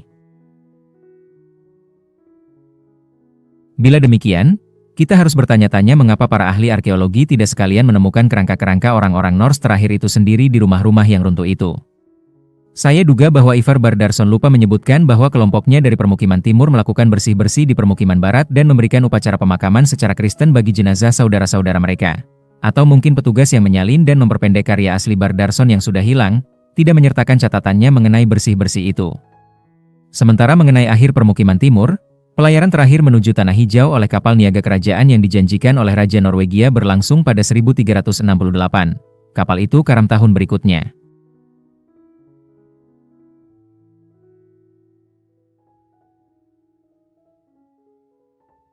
Setelahnya, kita punya catatan hanya dari 4 pelayaran lain ke Tanah Hijau, pada 1381, 1382, 1385, dan 1406. Semuanya oleh kapal swasta yang kapten-kaptennya menyatakan kalau tujuan mereka sebenarnya Islandia. Dan mereka mencapai Tanah Hijau hanya secara tidak sengaja akibat terseret angin. Bila kita ingat bahwa Raja Norwegia menegakkan hak eksklusif untuk berniaga dengan Tanah Hijau sebagai monopoli raja, dan bahwa tak sah bagi kapal-kapal swasta untuk mengunjungi Tanah Hijau, kita harus anggap 4 pelayaran, tak sengaja, semacam itu sebagai kebetulan luar biasa. Yang jauh lebih mungkin, klaim-klaim para kapten yang penuh penyesalan bahwa mereka terperangkap kabut yang tebal dan salah mendarat di Tanah Hijau, hanyalah alibi untuk menutupi niatan mereka sebenarnya. Seperti yang tentunya diketahui para kapten, saat itu sangat sedikit kapal yang mengunjungi Tanah Hijau sehingga orang-orang Tanah Hijau sedemikian mendambakan komoditas niaga, dan impor Norwegia bisa dijual ke orang-orang Tanah Hijau dengan keuntungan besar. Thorstein Olafsson, kapten kapal yang datang tahun 1406, tidak mungkin terlalu sedih gara-gara tersasar, sebab dia menghabiskan nyaris 4 tahun di Tanah Hijau sebelum pulang ke Norwegia pada 1410. Kapten Olafsson membawa pulang 3 kabar terbaru dari Tanah Hijau.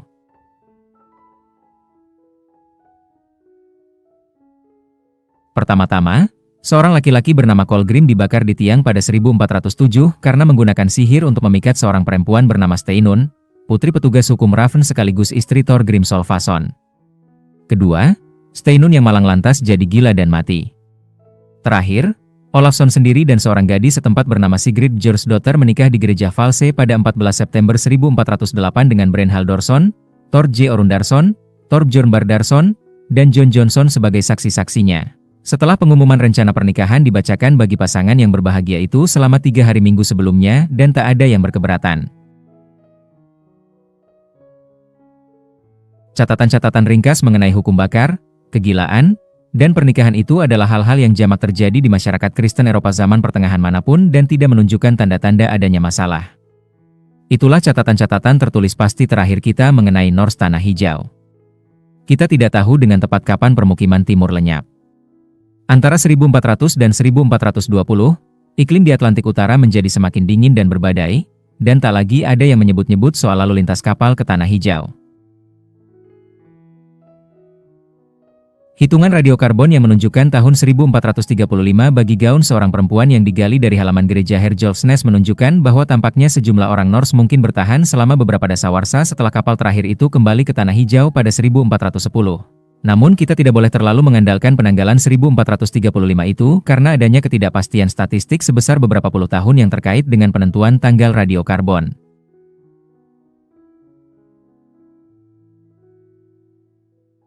Baru pada 1576-1587 kita tahu dengan pasti ada orang-orang Eropa lagi yang berkunjung. Ketika para penjelajah Inggris Martin Frobisher dan John Davis melihat dan mendarat di Tanah Hijau, bertemu orang-orang Inuit, sangat terkesan oleh keterampilan dan teknologi mereka, berniaga dengan mereka, dan menculik beberapa orang untuk dibawa pulang dan dipamerkan di Inggris.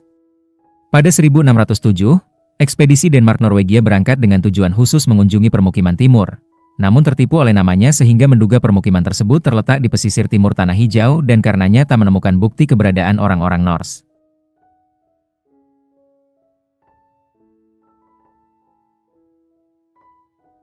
Sejak saat itu, selama abad ke-17, ada lebih banyak ekspedisi Denmark-Norwegia dan penangkap paus Belanda dan Inggris yang berhenti di Tanah Hijau dan menculik lebih banyak orang Inuit, yang, tak bisa dipahami oleh kita kini, dianggap sebagai sekadar keturunan para Viking yang bermata biru dan berambut pirang, terlepas dari tampilan isik dan bahasa mereka yang sepenuhnya berbeda.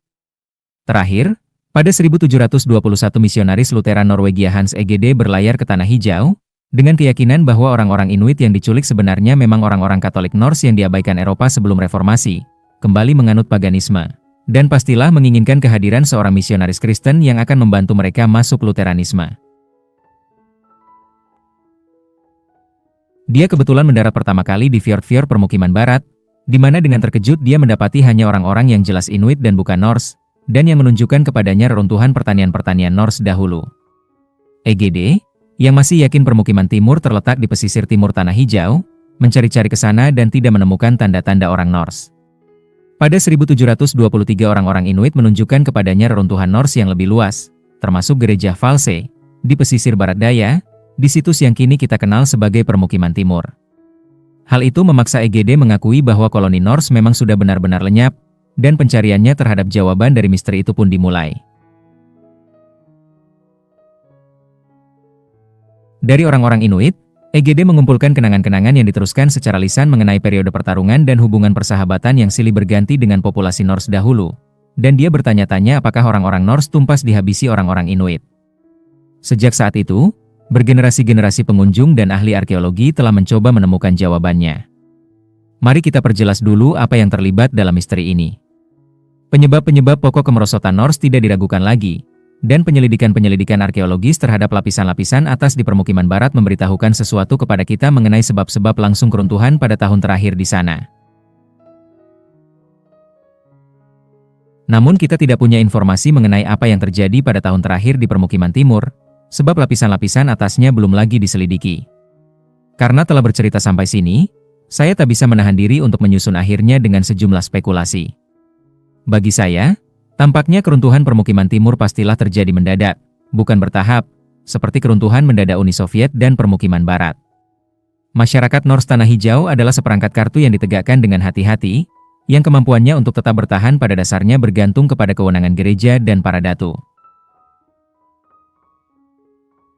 Rasa hormat kepada kedua pihak berwenang itu pastilah merosot ketika kapal-kapal yang dijanjikan tak lagi datang dari Norwegia, dan ketika iklim bertambah dingin. Uskup terakhir Tanah Hijau wafat pada sekitar 1378, dan tidak ada uskup baru yang datang dari Norwegia untuk menggantikannya. Namun legitimasi sosial dalam masyarakat Norse bergantung pada berfungsinya gereja secara benar. Para pastor harus ditahbiskan oleh uskup, dan tanpa pastor yang telah ditahbiskan, tidak bisa ada yang dibaptis, dinikahkan, atau menerima upacara pemakaman Kristen. Bagaimana masyarakat itu terus berfungsi ketika pastor terakhir yang ditasbihkan oleh uskup terakhir akhirnya meninggal? Serupa dengan itu, kewenangan seorang datu bergantung kepada kepemilikan sumber daya oleh sang datu untuk dibagikan kepada para pengikutnya dalam masa-masa sulit. Bila orang-orang di pertanian-pertanian miskin kelaparan sampai mati sementara sang datu terus menikmati hidup di pertanian di sebelah yang lebih kaya, akankah para petani yang miskin terus mematuhi datu mereka sampai napas terakhir? Dibandingkan dengan permukiman barat, permukiman timur terletak lebih ke selatan, tidak terlalu marginal untuk produksi jerami Norse, menyokong lebih banyak orang, 4.000, bukan hanya 1.000, dan karenanya berisiko runtuh lebih kecil. Tentu saja, iklim yang lebih dingin dalam jangka panjang buruk bagi permukiman timur seperti juga permukiman barat. Bedanya hanya butuh rentetan tahun dingin lebih panjang untuk mengurangi kawanan ternak dan menyebabkan orang-orang kelaparan di permukiman timur. Kita bisa bayangkan pertanian-pertanian yang lebih kecil dan marginal di permukiman timur kelaparan. Namun apa yang mungkin terjadi pada Gardar? Yang kedua lumbung sapinya punya ruang untuk 160 ekor sapi, dan yang punya kawanan domba dalam jumlah tak terhitung? Tebakan saya adalah, pada akhirnya, Gardar bagaikan sekoci penyelamat yang kepenuhan.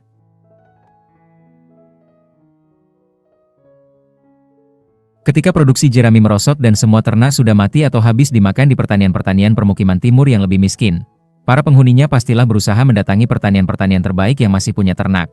Brattahlid, False, Herjolfsnes, dan yang paling akhir, Gardar. Kewenangan para pejabat gereja di Katedral Gardar, atau datu pemilik tanah di sana, pastilah diakui selama mereka dan kekuatan Tuhan tampak melindungi para anggota jemaat dan pendukung. Namun kelaparan dan penyakit terkait pastilah menyebabkan hilangnya rasa hormat kepada pihak berwenang, mirip sekali dengan yang dijabarkan penulis sejarah Yunani Thukydides dalam catatan menyeramkannya mengenai wabah Athena 2000 tahun sebelumnya. Orang-orang yang kelaparan pastilah mengalir ke Gardar, dan para datu serta pejabat gereja yang kalah jumlah tidak bisa lagi mencegah mereka membantai ternak dan domba terakhir. Persediaan Gardar, yang mungkin cukup untuk menjaga seluruh penghuni Gardar tetap hidup asalkan para tetangga tidak dibiarkan masuk, pastilah habis terpakai pada musim dingin terakhir ketika semua orang berusaha memanjat masuk ke sekoci yang kepenuhan itu, memakan anjing dan ternak yang baru lahir dan kikil sapi seperti yang orang-orang lakukan di akhir permukiman barat. Saya bayangkan adegan di Gardar seperti yang terjadi di kota asal saya, Los Angeles, pada 1992 dalam kerusuhan Rodney King. Ketika pengadilan membebaskan sejumlah polisi yang telah secara brutal memukuli seorang miskin dan memicu ribuan orang murka dari kawasan-kawasan miskin menyebar untuk menjarahi pertokoan dan kawasan-kawasan kaya. Polisi yang jumlahnya kalah jauh tidak bisa melakukan apa-apa selain memasang pita plastik pembatas kuning merentangi jalan-jalan yang menuju kawasan-kawasan kaya, dalam upaya sia-sia yang dimaksudkan untuk mencegah masuknya para penjara.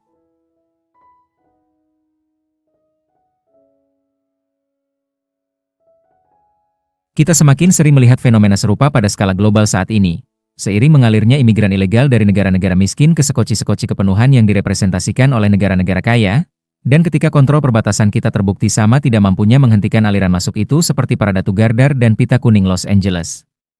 Kesamaan itu memberi kita satu lagi alasan untuk tidak meremehkan nasib Norse Tanah Hijau sebagai sekadar masalah suatu masyarakat pinggiran yang kecil di lingkungan yang rapuh, tidak relevan dengan masyarakat kita sendiri yang lebih besar. Permukiman timur juga lebih besar daripada permukiman barat, namun hasilnya sama, hanya waktunya yang lebih lama.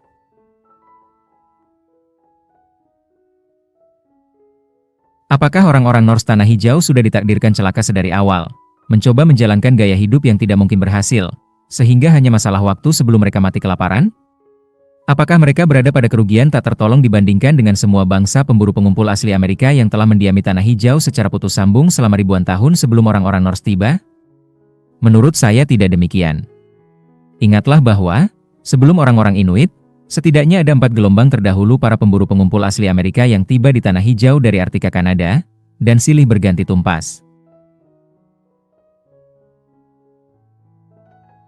Itu karena fluktuasi iklim di Arktika menyebabkan spesies-spesies mangsa besar yang teramat penting untuk mempertahankan hidup pemburu manusia, karibu, anjing laut, dan paus, bermigrasi, berubah-ubah jumlahnya, atau secara berkala meninggalkan suatu daerah secara menyeluruh. Sementara orang-orang Inuit sejauh ini telah bertahan di Tanah Hijau selama 8 abad sejak mereka tiba, mereka juga mengalami fluktuasi jumlah mangsa seperti itu.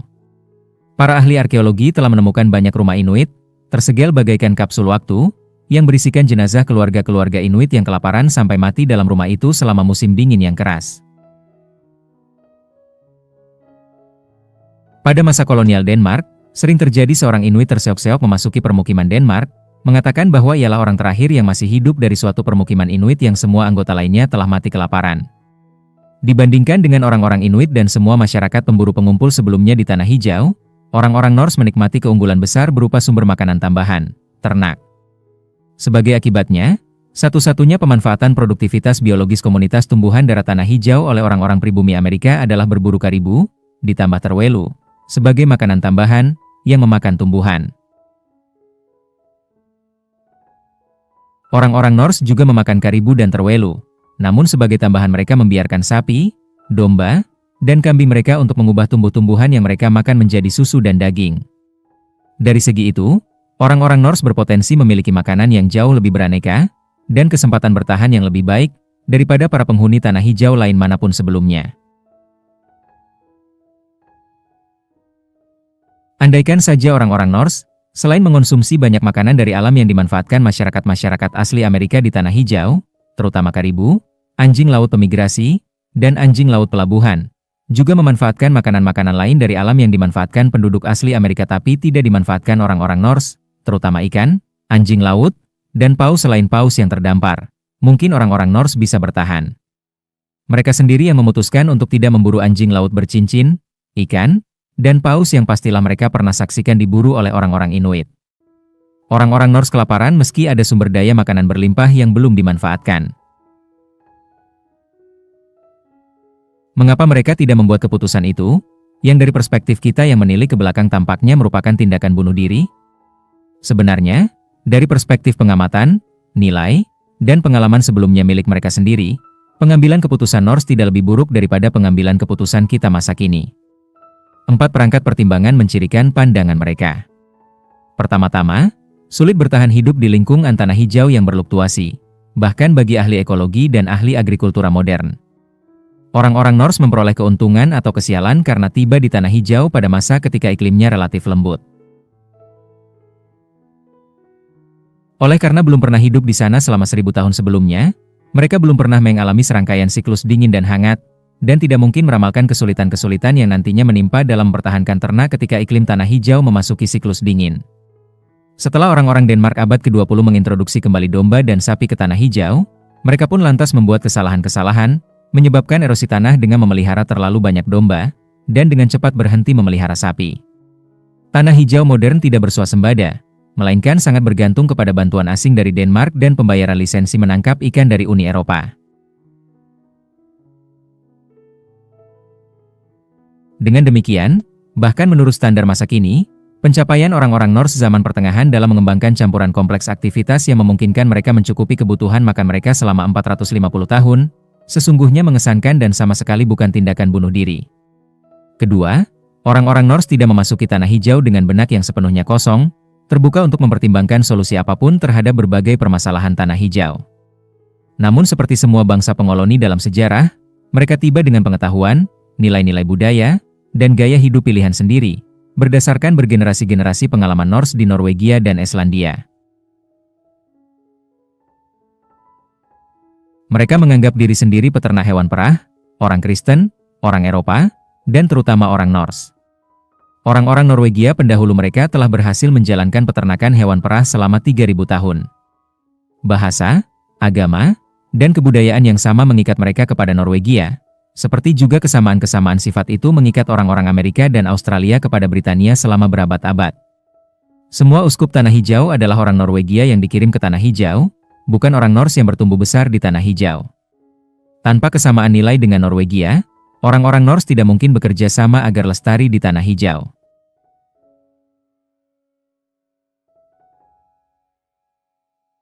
Jika dilihat begini, investasi sapi, perburuan Norderseta, dan gereja mereka menjadi bisa dipahami. Walaupun jika ditilik murni dari segi ekonomi, semua itu bukanlah pemanfaatan terbaik bagi energi orang-orang Norse. Orang-orang Norse binasa oleh pelekat sosial yang sama dengan yang memungkinkan mereka mengatasi kesulitan-kesulitan tanah hijau.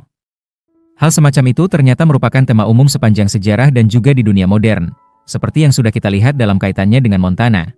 Bab 1 sedih nilai-nilai yang orang-orang bersikeras pegang dalam kondisi-kondisi yang tidak sesuai adalah nilai-nilai yang sama dengan yang tadinya merupakan sumber kejayaan terbesar mereka di tengah kesusahan.